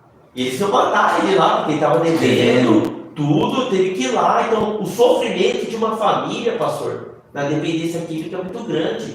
Né? A gente vê, então, o trabalho que o senhor está fazendo é uma coisa de Deus, é uma coisa louvável, né? E como é que é, pastor, você ter esse contato com essas pessoas, que elas chegam aqui, elas chegam aqui transformadas, elas chegam aqui, né, na dependência, e deixar a droga, né, ficar ali naquela parte onde ela tem que deixar, aquilo mexe muito com o organismo. Como é que é essa situação, pastor, na vida do senhor como pastor, tratar com essa pessoa? Então, hoje a gente percebe, né, que o ser humano não precisa de coisas. Aqui eu percebi isso, porque nós temos essa falsa ilusão que precisamos de coisas. Precisamos de casa, precisamos de carro, precisamos de dinheiro, precisamos, né, de coisas para preencher um vazio. Só que é onde a gente percebe que o ser humano precisa de Deus e de Cristo. E o Cristo, ele se revela através de vidas. Então eu costumo dizer que pessoas precisam de pessoas. Então aqui a gente se depara com N casos, mas tudo com o mesmo princípio. E a gente percebe que a gente somos vulneráveis, né, a algumas situações da vida. E que Deus ele vai colocar pessoas para que você se ache num caminho perdido ou de uma situação de aprisionamento. Então, quando a gente se depara com muitos que chegam aqui com uma vida totalmente destruída e com uma família também totalmente destruída, porque a codependência ela é mais dolorida do que o próprio usuário, o próprio uso. Sim. Né? Porque quem está às vezes no uso não tem a consciência e a percepção da destruição que está causando. Porque a própria droga em si, ela rouba essa sensibilidade. Nossa. Então a consciência dessa pessoa no uso, ela é roubada. Então ele não tem noção da destruição que ele está causando. Mas a família que está sóbria, né, diante dessa circunstância, é que mais sofre. E assim, a gente percebe que quando chegam aqui, a clínica ela se disponibiliza de toda ferramenta possível. Sim. Tanto a física quanto a questão espiritual. A gente entende, né, que a gente trabalha com a parte espiritual. Como um líder espiritual, a gente sabe das batalhas espirituais, da existência da espiritualidade. E a gente sabe que tem coisa que só vai ser tratada no espírito. Mas a gente também tem que ter a compreensão que existe a parte física também. Tem esses dois lados, né? Sempre. E é uma balança, e tem que ter esse equilíbrio. Então hoje a gente tem a parte da psicologia, né, que vem dar o auxílio, ajuda e muito nesse processo de libertação, né? Então se dispõe da psiquiatria, da psicologia, né, da psicanálise. Nossa. Né? Tudo vai tendo esse apoio, vai tendo esse auxílio. Tem a parte da medicina, né, que tem as medicações que precisam ser passadas, o cuidado que precisa se ter, né, a parte da enfermaria, a parte, né, dos auxiliares. Então a gente vê que é um trabalho em conjunto. Sim. Né? A gente não tem essa autossuficiência dentro do projeto. A gente sabe que a gente somos cruciais, né, para determinadas situações, mas que sozinho nós não conseguimos nada. Então a gente faz essa parceria, né, da parte física com a parte espiritual. E aí é onde tem dado muito um resultado, porque a gente sabe que pela própria força humana que é limitada, muitas coisas não acontecem, né? Não aconteceria. Então a gente precisa também ter esse entendimento de que Deus ele pode todas as coisas. E é em Deus que a gente somos mais do que vencedores. Então, se nós precisamos vencer algo, a gente sabe que sem a palavra, sem o Evangelho, sem Deus, fica difícil. Então, acaba se alinhando. E aí, através daquilo que compete a parte física, juntamente com a questão da espiritualidade, da parte espiritual, a gente começa a ver alguns resultados. E aí a gente vê que só Deus que pega, né, um homem caído, um homem destruído, um homem, né, entregue às drogas, e levanta ele, faz ele um pai de família, um pregador da palavra, um pastor, um missionário. É só Deus que pega o excluído, o esquecido e coloca ele num lugar de destaque. Nossa, que bênção, né? Então a gente tem vivido essa experiência, tem sido uma honra fazer parte deste ministério, tem sido uma honra fazer parte deste projeto. A gente tem agora, né, dia 10 de agosto, um casamento que a gente vai celebrar de um aluno nosso. Sério? Processo de restauração de vida, processo de restauração de família, processo de restauração de casamento. E você vê que quando Deus ele faz, ele não faz pela metade. Que bênção. Ele faz completo. Então ele vem com um pacote todo. Então a gente tem se alegrado com isso, a gente tem vivido isso. E é isso que tem ardido nos nossos corações. Apesar das lutas, das adversidades, mas Deus que está no controle de todas elas e nos dá o direcionamento, a sabedoria. Glória a Deus, pastor. Pastor, em relação, a gente viu que o senhor acabou de dizer que a pessoa que está na dependência, ela perde sensibilidade do sofrimento de quem está de fora, né? Sim. Dos mais amados. Percepção, sim. E essa pessoa que tem a pessoa que ela ama, o ente querido, a pessoa, o filho, o pai, o irmão, que está na dependência, o que ela tem que fazer diante de Deus, com Deus, pastor? O que ela tem que fazer? Porque muitas vezes a pessoa chega uma hora que ela fala assim, não dá mais. Larga, deixa, porque ela vê que a pessoa começa a roubar as coisas dentro de casa, né? Ela já levou muitas vezes numa clínica, mas às vezes a clínica não tem a palavra de Deus, então eles vão tratar ali na parte só física, né? Então como é que essa pessoa que está nos assistindo agora, que tem a pessoa que ela da dependência aqui, como é que ela tem que agir com essa pessoa, pastor, e com Deus? A questão é assim, a gente identificar, né?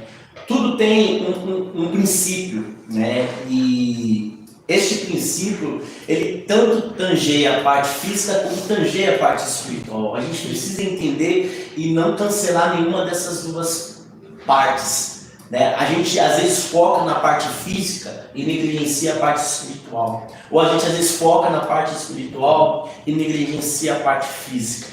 A primeira coisa que eu falo em relação a uma posição é entender o que está se passando.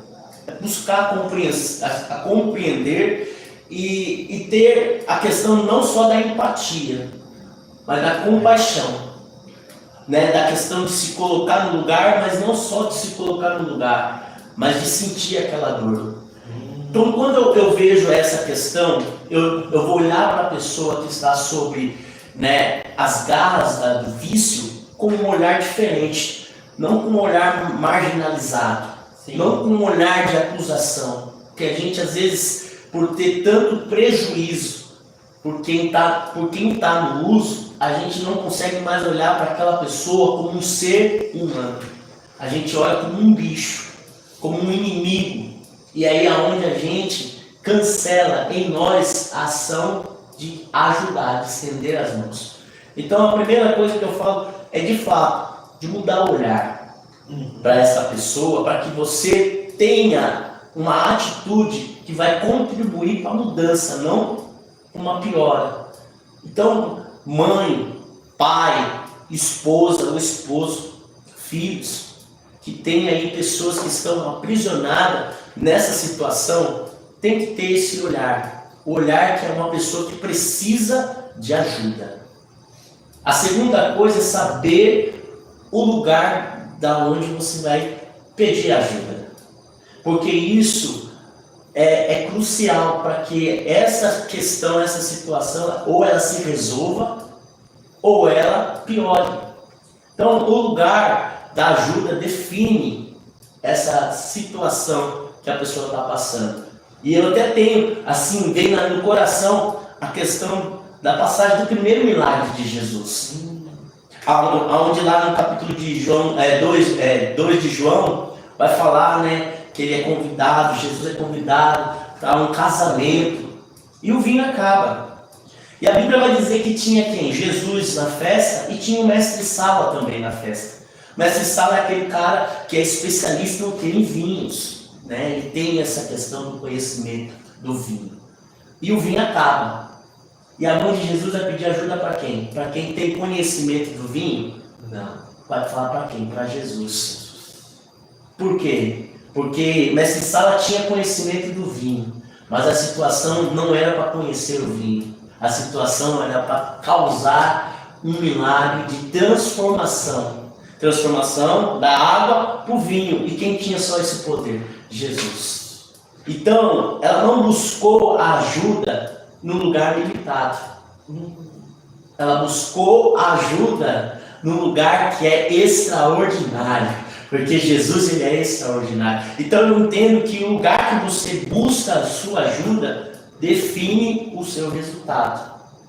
Então a segunda coisa que eu falo é saber o lugar que vai buscar ajuda, porque através desse lugar você vai definir o resultado.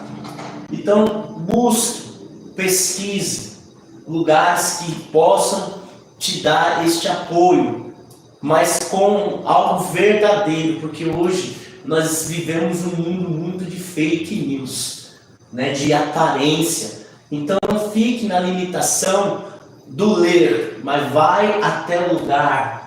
Faça nessas áreas, assim, eu até falo que a síndrome de Tomé é bem-vinda, né? Vai lá ver com os seus próprios olhos e toca com as suas próprias mãos, para que você possa ter aí um resultado favorável. E a terceira coisa que eu falo, né, para todos familiares, porque esse é um caso que boa parte da igreja vive. Alguém dentro da família que está sendo escravizada pelo vício de alguma coisa. E é algo que está sendo silenciado dentro das igrejas, né, no meio evangélico. Verdade. E que a gente precisa de verdade, né, não expor, mas olhar com um tipo de olhar diferente. A gente entende que quem tem ajuda é só aquele que pede. A Bíblia fala que bem-aventurado é aquele que chora. Por quê? Porque ele vai ser consolado. O consolo só vem de fato para quem mostra as suas tristezas, os teus choros. Tem gente que está chorando por dentro, calado, achando que alguém vai consolar, mas não tem como, porque não consegue ter o olhar de Deus. Então ajudas vão vir no momento que se pedir ajuda. E dentro da igreja tem muitas pessoas passando por isso, mas tem vergonha de pedir ajuda. Porque o olhar das pessoas vale mais do que a ajuda que eu preciso. Olha só que difícil. Essa tem sido a geração Que hoje a aparência vale mais do que a essência, do que eu estou vivendo, do que eu estou carregando.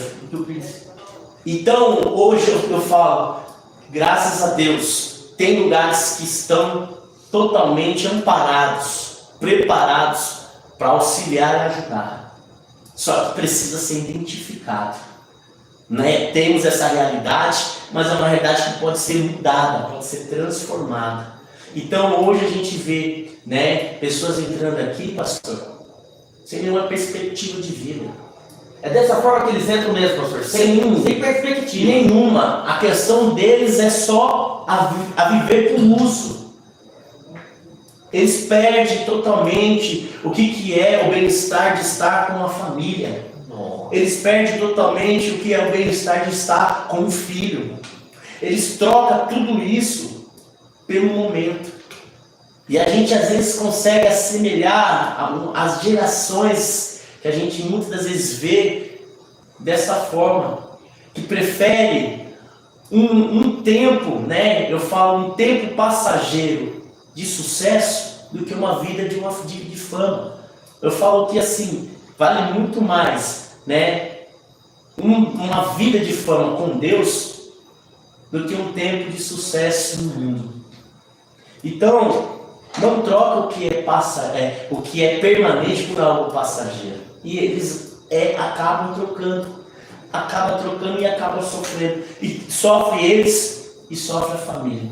Então a gente consegue hoje visualizar, né, que sem Deus a gente não consegue nada, porque é Deus, amados. É a palavra que transforma, é a palavra que liberta, é a palavra com o Espírito Santo que traz o convencimento do homem do pecado, do juízo. É isso que leva ele ao arrependimento, que do arrependimento à transformação, à restauração e daí sucessivamente ao propósito real de Deus.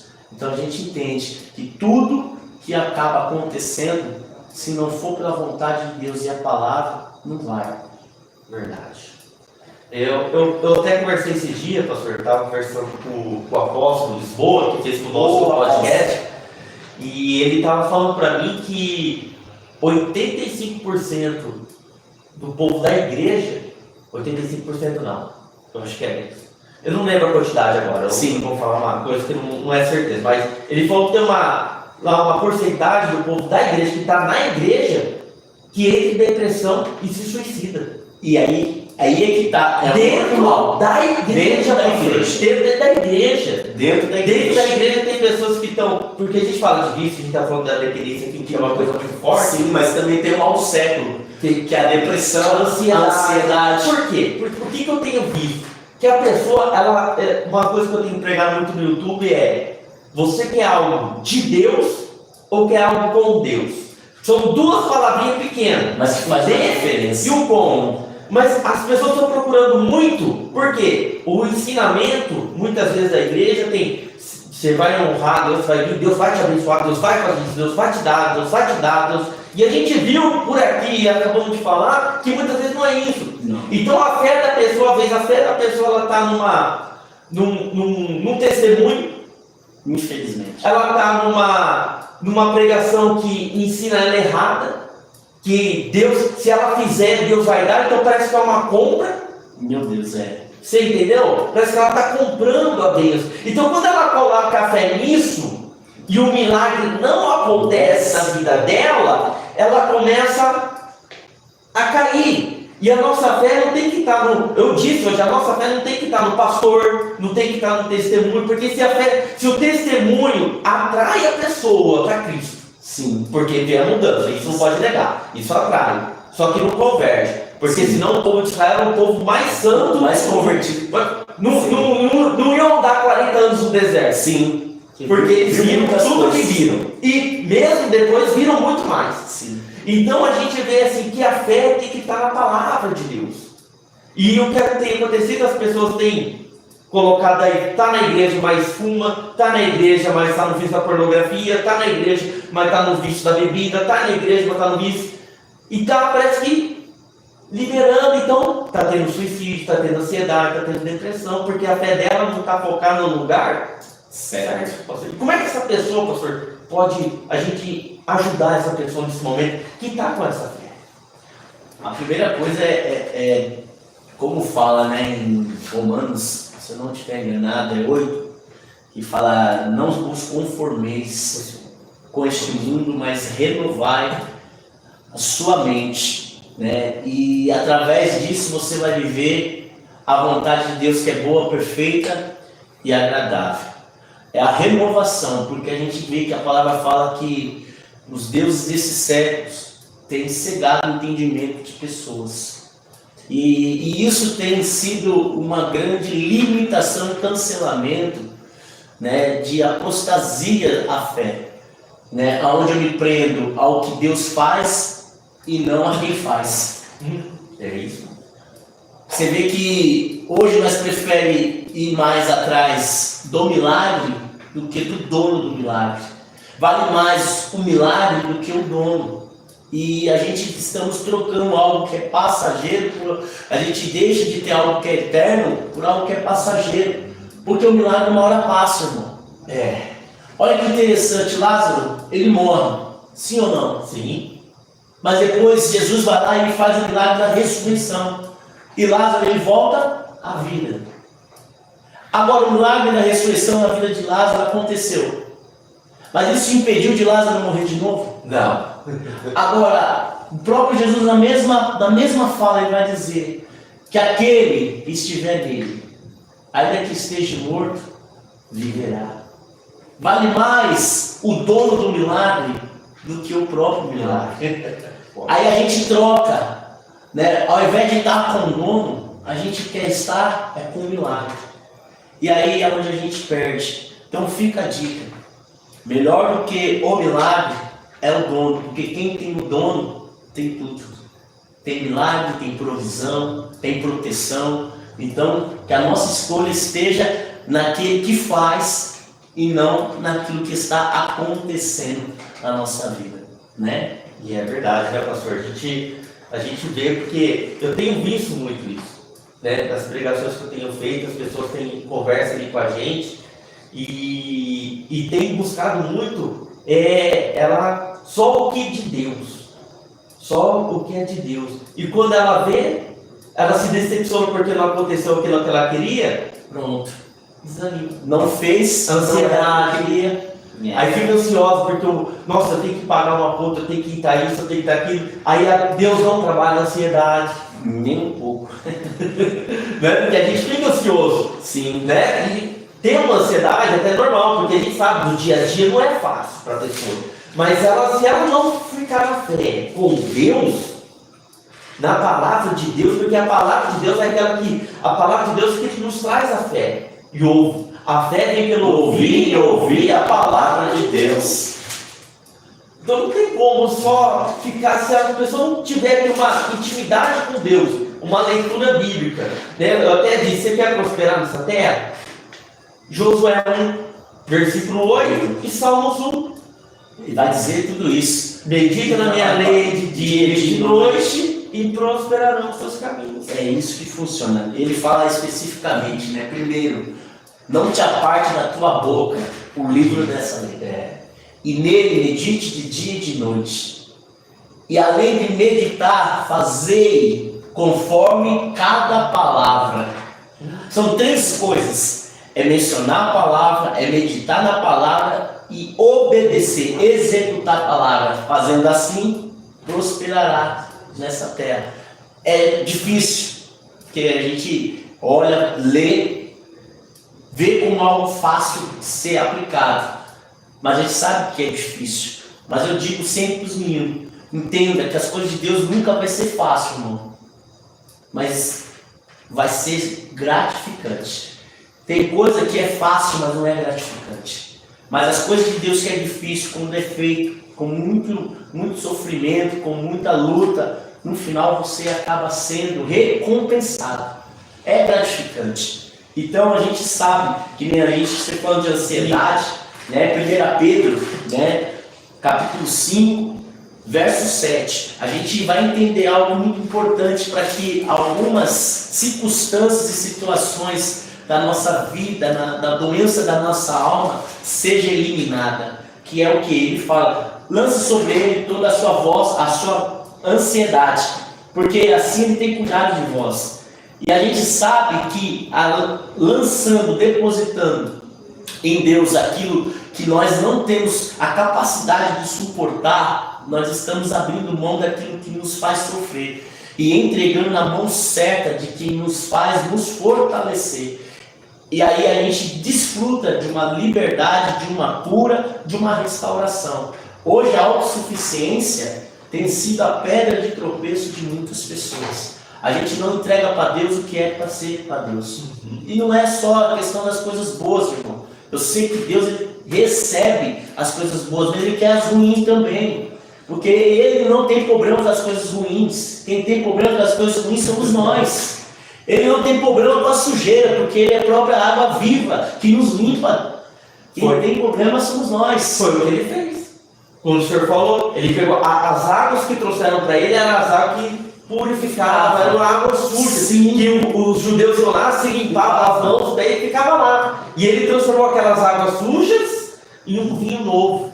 E aí a gente percebe essa ação, né, libertadora de Deus, transformadora. Quer ver uma libertação, uma transformação? É só Deus, é só Cristo, é só Ele. Se a gente lançar, ó, e aí o verso 6 ele fala: humilhar-vos, pois, debaixo da potente mão de Deus, para que no seu tempo vos exalte. No seu tempo vos exalte. Não é no nosso, é no dele. E a gente vai viver um tempo de exaltação, um tempo maravilhoso, mas a gente precisa se sujeitar, né, a esse Deus que nos honra. É só Ele. Amém. Continuando aqui, se for ver aqui, estava lendo aqui, ó: sede sóbrios, vigiai, porque o vosso adversário, o diabo, o vosso adversário, anda em redor buscando a quem tragar. Mas olha o 9: ao qual resistir firme na fé, na palavra. Se não tiver, a gente só vai resistir tanto da palavra em nossa vida. Porque a nossa fé vai estar na palavra. Se a pessoa tem a fé do pastor, ela vê o pastor errando, porque o pastor não é super-homem, nós não somos. O pastor não é perfeito, tem as suas falhas. O pastor tem aflição, o pastor tem problema. Quando ela olha isso, o que ela faz? Esmorece, cai, desanima. Mas quando a fé dela está em Cristo, mesmo que o pastor tenha um erro, ela fala assim: não, Senhor, ora pelo meu pastor. Ela vai orar, ela vai fazer. E isso diferente. Meu Deus. Mas aqui, ó, sabendo que as mesmas aflições se cumprem entre os vossos irmãos no mundo. Então, quer dizer, a Bíblia diz: tem aflições. E não adianta. Não adianta, vai ter. Porque dessas aflições, aí é o versículo que o Senhor falou: para que no seu tempo sejais exaltados.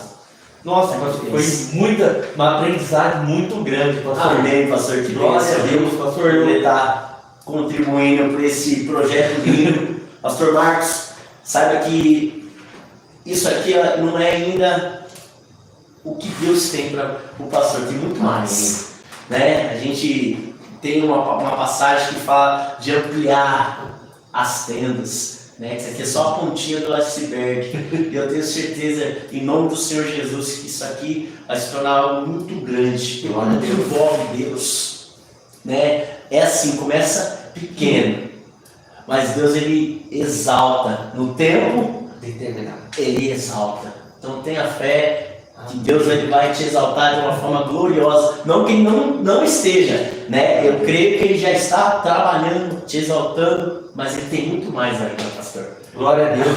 É como o senhor falou, valorize o começo, valorize o processo, porque quando chegar, você vai lembrar de onde saiu, você não vai se exaltar, você não vai ser soberbo, pelo contrário, toda glória, toda honra é para Deus. Para Ele. E é esse o meu intuito, pastor, desse podcast do pastor, é para a gente ganhar almas, é para que Deus cresça e nós diminuímos, para essa pessoa poder entender o que é uma vida de um pastor. Entender um pouquinho, né? Um pouquinho. Não dá para passar tudo.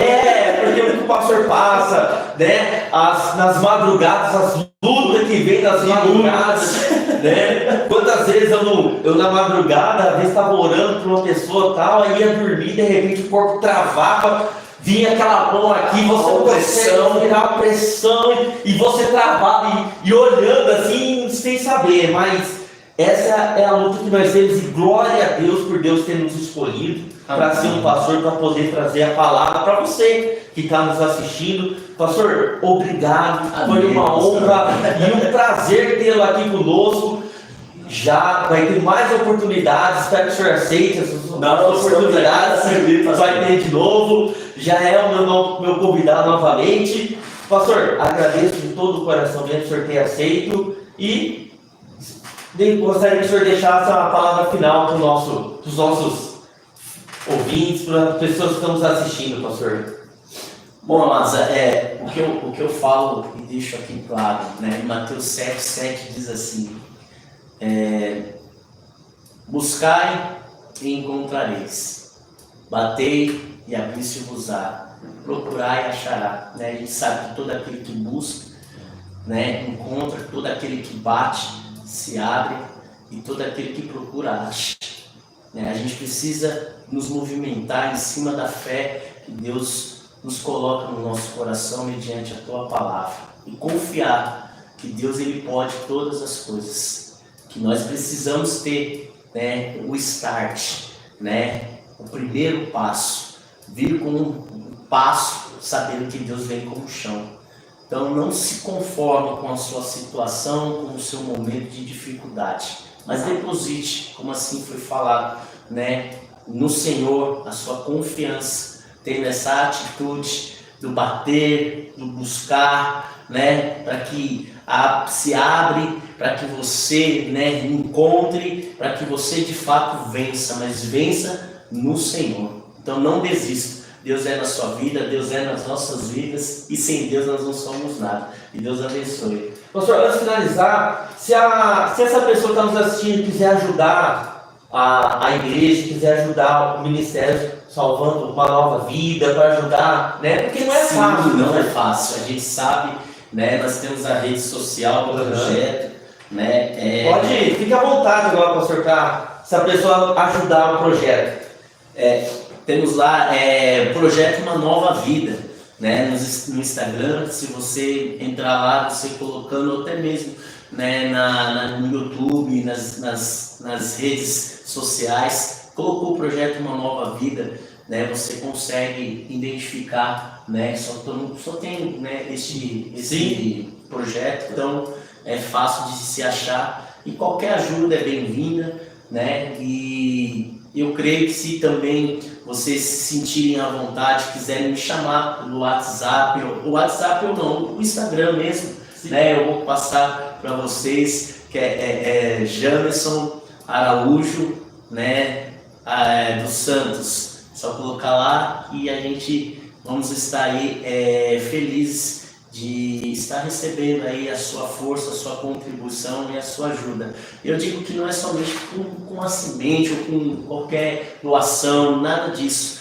Isso é bom, mas tem outra coisa que a gente também precisa muito, pastor, Sim. que é das orações. Ah, verdade. Né? A Bíblia fala que a oração de um justo pode muito em seus efeitos. E a gente sabe que se não for, né, por uma ação, uma intervenção de Deus, as coisas não acontecem. Então, você que está nos assistindo, não deixe, né, de incluir, né, as nossas vidas, a minha vida, a vida do pastor, aqui o projeto Uma Nova Vida, né, nas suas orações, esteja aí apresentando para que Deus continue fazendo a obra e o nome dele sendo glorificado e exaltado.